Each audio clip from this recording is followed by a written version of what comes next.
নেত্রকোনার মোহনগঞ্জ থেকে মানিক ভাই আমাকে তার একটা গল্প বলেছে। সে গার্মেন্টসে চাকরি করে। ২০২২ সালে তার একটা মেয়ের সাথে সম্পর্ক হয়। মেয়েটার বাড়ি গাইবান্ধা। তো মেয়েটাকে প্রথমে সে পছন্দ করেছিল। পছন্দ করার পরে বিয়ের জন্য প্রস্তাব দিয়েছিল। তো মেয়েটা তখন প্রস্তাব মেনে নেয়নি। বলেছে যে আগে সম্পর্ক করবে। তো ভাইটা রিলেশনে গেল। রিলেশনে যাওয়ার পরে তারা সবসময় শুক্রবারে ছুটি হলে তারা একসাথে থাকতো, ঘোরাফেরা করতো। মানে তাদের মধ্যে খুব ভালো একটা সম্পর্ক ছিল, একটা ভালোবাসা ছিল। তো তারপরে ২২, ২৩, ২৪ মোটামুটি কয়েক বছর ৪ বছরের মতো প্রেম করে, রিলেশন করে আ এই কিছুদিন আগে রিসেন্টলি জানুয়ারি মাসে সে অন্য পুরুষে আসক্ত হয়ে যায়। তার সেই প্রেমিকা, প্রিয়তমা। তো সেই পুরুষকেও সময় দেয়, আবার তাকেও সময় দেয়। দিত আরকি।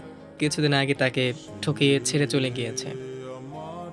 তো ভাইটা আমাকে খুব আক্ষেপ করে অনেকদিন আগ থেকেই মেসেজ করতো। আমি তেমন মানে রিপ্লাই দেওয়ার তো সময় পেতাম না বা অনেক মেসেজের জন্য দেখতাম না।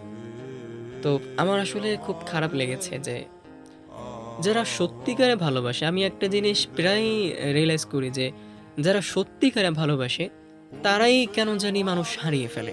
তারাই কেন যেন পায় না। কিন্তু যারা মিথ্যে ভালোবাসে, অভিনয় করে, তারা সত্যিকারের ভালোবাসা পায়। মানে যারা অভিনয় করে, তারা বিপরীত মানুষটার থেকে সত্যিকারের ভালোবাসা পায়।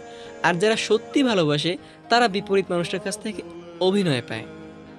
কিভাবে জানেন? ধরেন আপনার মানুষটাকে আপনি ভালোবাসেন না, অভিনয় করেন। আপনার অন্যের সাথেও কথা বলেন। তখন আপনার বিপরীত মানুষটা অন্যের সাথে যেন কথা না বলেন, অন্যখানে যেন না যান, সেইটার দিকে খেয়াল রেখে আপনাকে বেশি, বেশি ভালোবাসবে।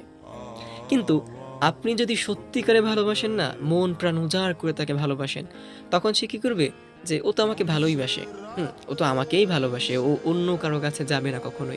ও আমাতেই আসক্ত। তখন সে কি করবে? যে তার ইচ্ছে মতো সে অবহেলা করবে। যে যতই অবহেলা করি না কেন ও আমার কাছেই থাকবে। সম্ভবত হুমায়ূন আহমেদ একটা কথা বলেছিলেন যে, নারীরা সবসময় এটাই চায় যে কোনো পুরুষ তাকে খুব বেশি ভালোবাসবে আর সে সেই পুরুষকে সবসময় অবহেলা করে যাবে। তাই কথাটা সত্য। আর সম্ভবত হুমায়ূন আহমেদ স্যার বলেছিলেন। হুমায়ূন আহমেদ স্যার না বললেও কথাটা 100% সত্য।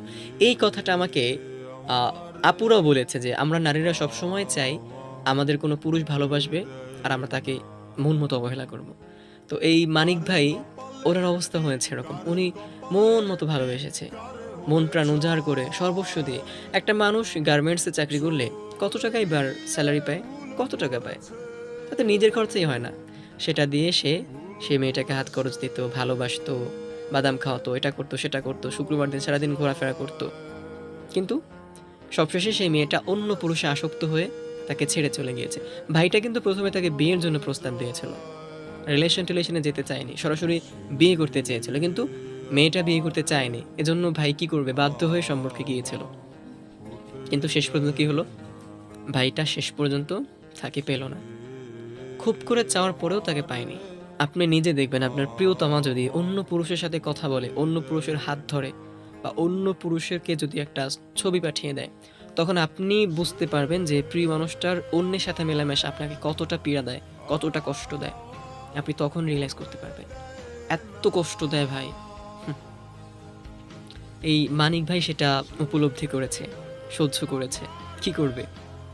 জোর করে তো আর ভালোবাসা হয় না, হয়? জোর করে ভালোবাসা হয় না। এজন্য মানিক ভাই তাকে এখনো ভালোবাসে। ছেড়ে গিয়েছে বলেই কি ভালোবাসতে পারবে না? এমন কথা নেই। এখনো ভালোবাসে। মানিক ভাই চায় তার প্রিয়তমা সুখে থাকুক। তার প্রিয়তমা সুখই তার সুখ। এটাই ভালোবাসা।